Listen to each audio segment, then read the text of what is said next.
Hello, this is Hannah Fairbairn, and here's the next to last of the videos about my book.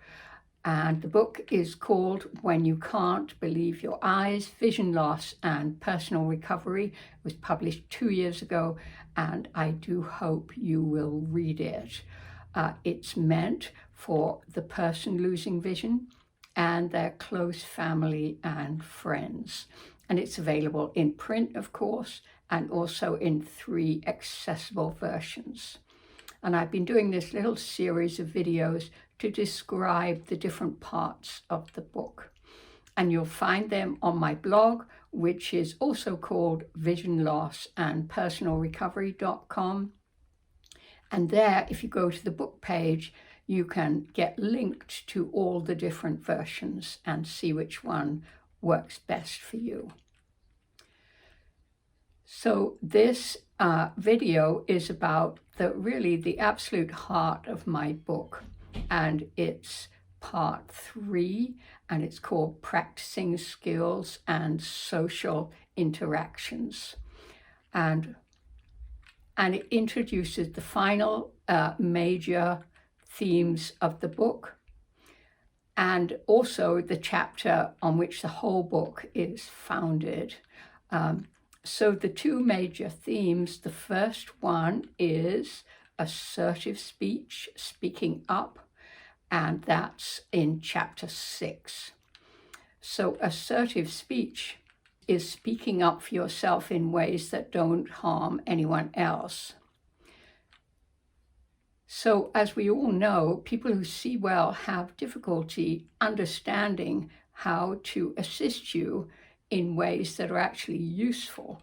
So you have to learn how to speak in a clear, firm, direct way that is also positive and friendly, easy, and that way you get your needs met, whatever they are, so you can join in whatever it is. So there is a tendency, very strong in all of us almost, when we first lose sight, not to want to do this. We feel very reluctant. So this whole chapter is about how to get started. It takes some courage and some practice. And the trick about doing this is to start with people who are paid to serve you. And they are people in stores, maybe the assistant at a doctor's office, all those people who are there in order to serve the public who come in. And you can practice on them, on phone calls and in person. And generally, apart from your very closest loved ones, generally it's a lot easier to deal with people who are paid to serve customers or patients than people who are just in your social circle, especially if you don't know them all that well. So this chapter 6, lays out the differences between assertive speech, aggressive, and non-assertive or passive speech, and they are very clearly different. And another section is about how to disclose your vision loss. Just mention it in a few kind of throwaway words so that the person who is assisting you, maybe only for a moment, but it really helps if they know why you're asking. And then there's a section on requesting and refusing, so you know how to do it in this firm, clear, direct way. And one on educating your helper, because, as I've been saying, whatever it is, you have to educate your helper. You have to coach the person in how to help you in an effective way. And the chapter ends with a variety of ways you can practice assertiveness, so that you can, you get a bit more comfortable with it before you start doing it in public, as it were, for real. The next chapter, chapter 7, introduces the last of the major themes of the book, which is a home that works for everyone. And that's the name of the chapter.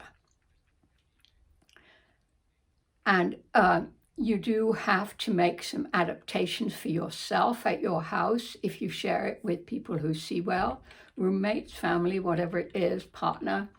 But you also have to make it a livable place for them. It can't be either you sort of not having anything for you to be independent, or your sighted loved ones or roommates feeling that they can't have what they need. It has to be, and it takes a long time. You have to work on it. Anyway, lots of stuff about how to do this, tips and tricks. And it's especially to do with the shared spaces, the kitchen, the bathroom, the living room. And this is the longest chapter in the book. It covers everything from a safe and hazard-free home, organizing your money, managing medications, how to look good, several sections on cooking, 3, I think, and what living arrangement is going to be most good for you, will work best. And there are more sections than that.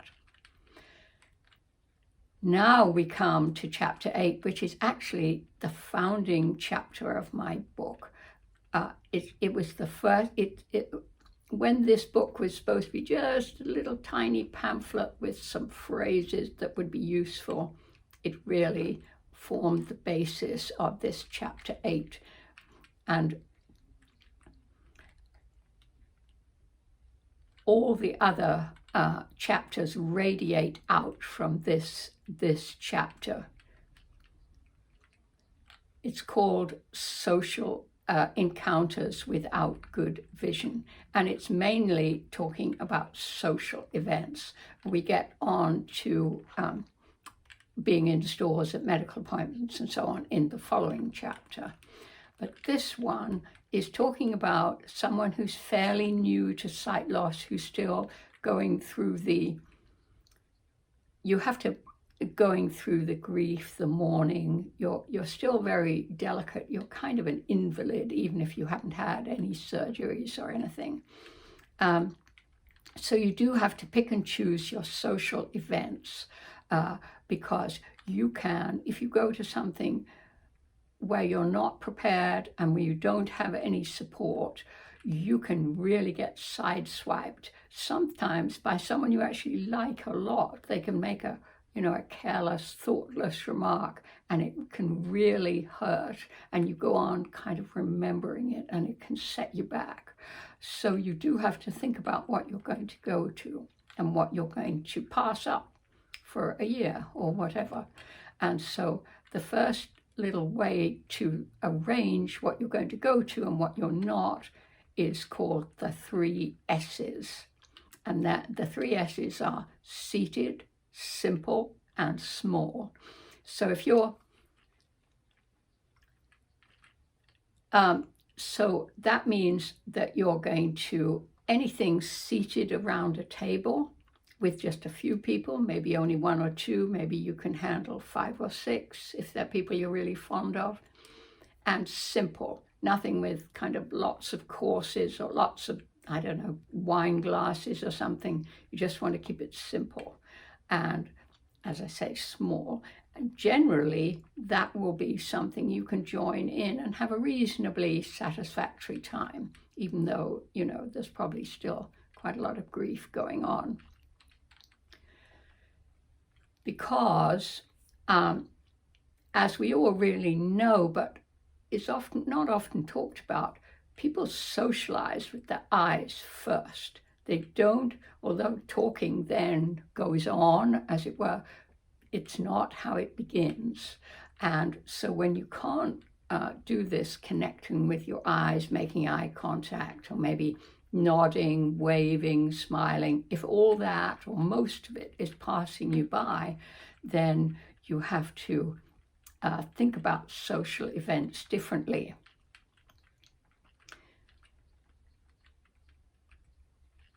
So now I'm just going down, you can see my earbud, or maybe you can't, I have an earbud and I'm just going down prompts, which is why there are the little pauses, so I don't forget to say something that I think you'll want to know. If in the first year or two, or however long it takes you to feel like you have some courage, some chutzpah, and you can really go out there and, do your thing, you may very well want to go to all bigger social events with a companion. And the companion is going to tell you who's in the room, maybe get food with you, especially if it's a buffet. Buffets are so much more difficult than a sit-down meal. And you can tell them who you would like to talk to maybe, and they can take you over there and tell you who's in the group. Depends obviously how many companions, whether how much you can get the person to do for you. But in the first stages of vision loss, this is very important to go with somebody sighted if you possibly can. Or you can just not go to bigger social events for a while. What's particularly difficult is events where people are standing up and moving around, because unlike when you're seated around a table, people, as you very well know, they move away, they turn their back, they see someone else, you're talking to the air. It is painful till it's pretty tricky, and you have to learn and practice and get good at it. It is a shock to realize that you can't just go to a party or a coffee hour and find someone to talk to when you get there. You do have to prepare, and you do have to make phone calls. So in this chapter 8, this founding chapter of the whole book, there are also sections on people who are independent from the start, who don't have family around who are going to guide you places, whether hosting at home is a good option for you. And the last section of all, which is a quote from a guy who lost his vision, and it's the unstructured events that kill you. And this is reminding you, if you haven't grasped this already, because it takes a while to believe it really, that casual social events where people are moving around, perhaps they're sitting on the porch, they're going down into the yard, they're going into another room and watching the TV, they're much more difficult to manage as a new to vision loss person than a more formal event where there's seating, assigned seats, where you can find out who's sitting next to you or at your table, and where people don't move around a whole lot. So that's the last section in chapter 8. And next week, or in the next couple of weeks, I will put up the final video in this series, which is about the last parts of my book. And they are really telling you, teaching you, or giving you tips, because you may already know some of this, about how to live a much more independent life with vision loss. And it has all kinds of things about traveling, about babysitting, about dating, you name it. It's probably in the last couple of parts of the book. And I'll be talking about those next month. So until then, very good wishes and goodbye.